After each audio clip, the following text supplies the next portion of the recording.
Hola, ¿qué tal? Y bienvenidos a Cineparchados. Les cuento que es momento de hablar del más reciente episodio de los X-Men 97, llamado Ojos Brillantes, el cual está marcado por el duelo, el dolor, la venganza y la incertidumbre, así que acompáñenme para saber lo que pasó.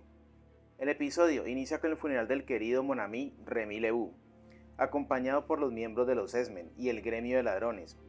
Todos lloran su partida, a excepción de Rogue, quien no está allí, lo que provoca que Jubilee reclame por no despedirlo. Pero Logan le hace ver que cada quien lidia con la pérdida a su manera.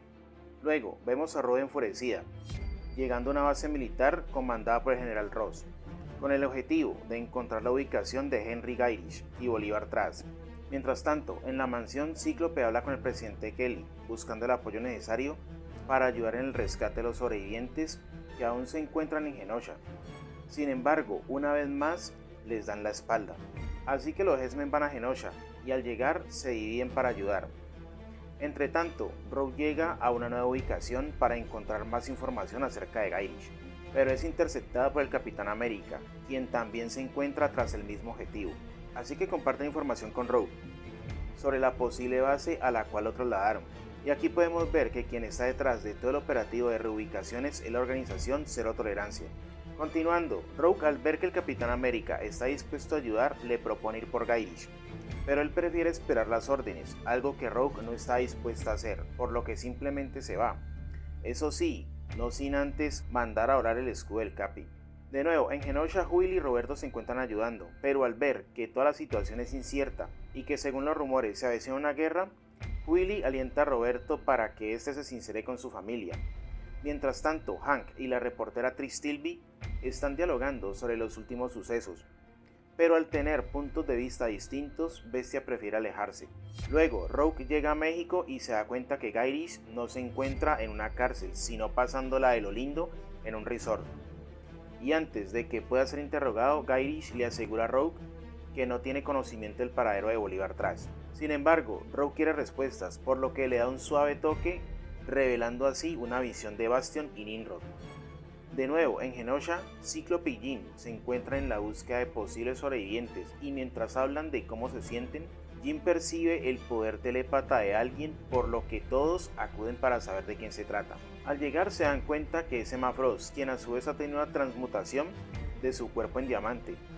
En ese momento, Morpho se comunica con los demás para informar que Trask quiere hablar con ellos. Este les confiesa que él no buscaba hacer la masacre en Genosha y que todo fue un plan del señor Siniestro. Acto seguido, les pide reunirse en Madripoor.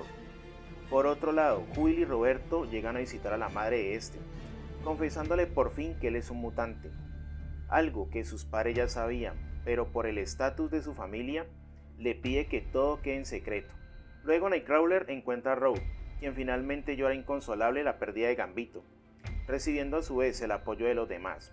Luego vemos a Gyrich, quien se está recuperando después de su encuentro con Rogue, pero para su mala suerte llega Bastion para terminar con él.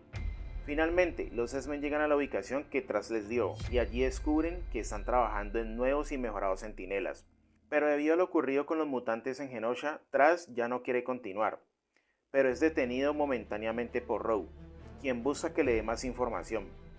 Solo que este ya no tiene nada más para decir, así que ella lo deja caer y cuando algunos miembros le reclaman, ella defiende su forma de actuar.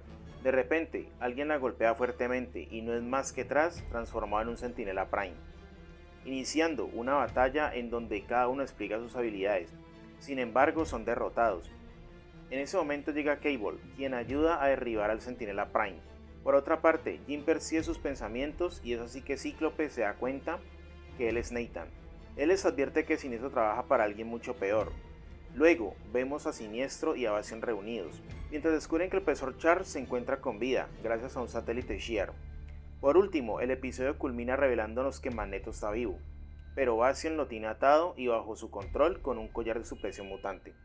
Este es un episodio que sin duda alguna te deja con un sinfín de sentimientos encontrados, y el cual te invita a reflexionar por el trasfondo que tiene.